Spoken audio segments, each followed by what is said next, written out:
KPBS On Demand is supported by Walter Anderson Nursery, family-owned and operated since 1928, providing San Diego with gardening expertise and independent service for 4 generations. For more information, visit walteranderson.com. Good morning, I'm Andrew Dyer, in for Lawrence K. Jackson. It's Monday, August 3rd. Immigration courts are changing people's court dates on short notice, then ordering them deported when they don't show. More on the stunning data next. But first, the headlines. Marine officials are investigating why an F-35 jet crashed in San Diego Friday. The F-35B went down near the runway at Marine Corps Air Station Miramar. The Marines say the pilot ejected safely with non-life-threatening injuries. Battery-powered hand warmers are being recalled. The Consumer Product Safety Commission says it's received almost 1,500 reports of Okupa brand rechargeable hand warmers overheating. That's led to 15 fires, 350 burn injuries, and the death of an 83-year-old San Diego man back in February. Some 1.5 million of the devices were sold online by Amazon, Walmart, and the manufacturer. The San Diego Humane Society says it's bringing in more than 50 Yorkies and Huskies from 2 overwhelmed dog owners. The Yorkies are being treated at the Society's Escondido location. Most of the Huskies are at the San Diego campus, with a few in El Cajon.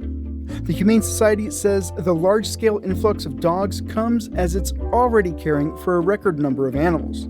It so happens this month marks the Humane Society's Clear the Shelters campaign. Adoption fees are half off. From KPBS, you're listening to San Diego News Now. Stay with me for more of the local news you need.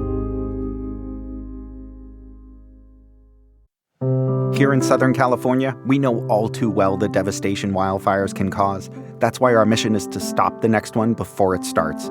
I'm Brian D'Agostino, leader of SDG&E's Wildfire and Climate Science team, and we've built one of the most advanced wildfire prevention programs in the country, with a team of world-class meteorologists using artificial intelligence and real-time weather data, all to help keep our communities safe. We're also building a stronger grid and using public safety power shutoff when necessary, because believe me, I've seen firsthand how unpredictable wildfires can be.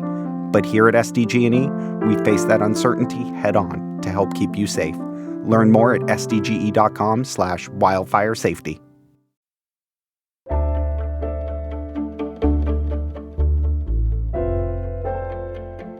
Last month, the Trump administration deployed a new tactic in its mass deportation campaign, which is to schedule hundreds of immigration court hearings with very short notice. Reporter Gustavo Solis reviewed federal data that shows those hearings resulted in more than 50,000 deportation orders just in the month of June. Mega master calendar hearings. That is what the Trump administration calls the practice of scheduling a bunch of immigration hearings on very short notice. It started in late May, and immigrant rights advocates sounded alarms, warning that people would not show up to court if they only had a few weeks' notice, and be denied due process. Now the data is out, and it shows that is exactly what happened. Puts numbers to a lot of what people had been reporting from on the ground all over the country. That's Joseph Gunter. He just co-authored a report on the impact of these hearings. It focused on absentia removal orders, which means deporting someone because they missed their court hearing. And so what we saw is that after these huge numbers of hearings scheduled on short notice, is that a truly unprecedented number of removal orders in absentia were handed out in June.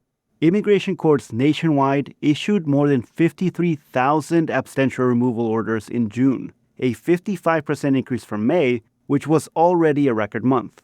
Gustavo Solis, KPBS News. The death of former Chargers linebacker Billy Ray Smith Jr. last week is bringing renewed attention to the long-term effects of repeated head trauma. Smith's family says he had dementia caused by chronic traumatic encephalopathy, or CTE. Health reporter Heidi DeMarco takes a closer look at the science behind the disease.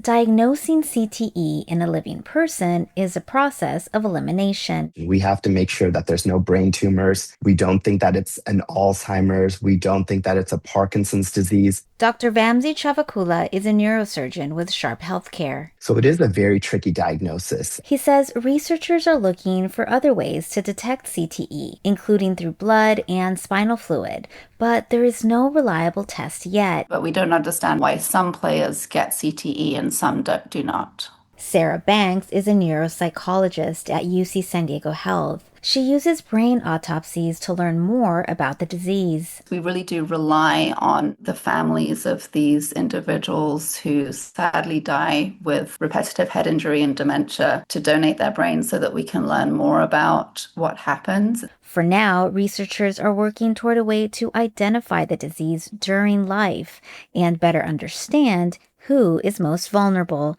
Heidi DeMarco, KPBS News. San Diego's first women's sports bar has opened in North Park. Producer Brendan Tuccinardi spoke to one of the owners about the inspiration for the new business.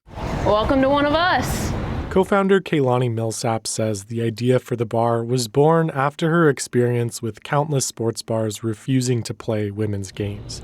You know, it just got to a point where we were super frustrated and started talking. We're like, hey, what if we did this? Women's sports bars like One of Us are opening up across the country as the women's sports industry experiences explosive growth. Here's Scott Minto, director of the Sports MBA program at San Diego State. The women's sports industry right now is experiencing a level of growth like we've never seen before. Looking at it from the revenue perspective, it's projected to grow by 250% by 2030. But for fans, One of Us isn't about the dollar signs. Carol Cook is glad to have a space that celebrates women's sports. So the vibe right now is, I think, just feeling like a place where we're seen as women, we belong, and are honored as women. It's really great for women's sports, but for women and for all sports fans, women's sports is awesome. Brendan Tuccinardi, KPBS News. That's it for the podcast today. As always, you can find more San Diego news online at kpbs.org. I'm Andrew Dyer. Lawrence K. Jackson will be back tomorrow. Thanks for listening and have a great day.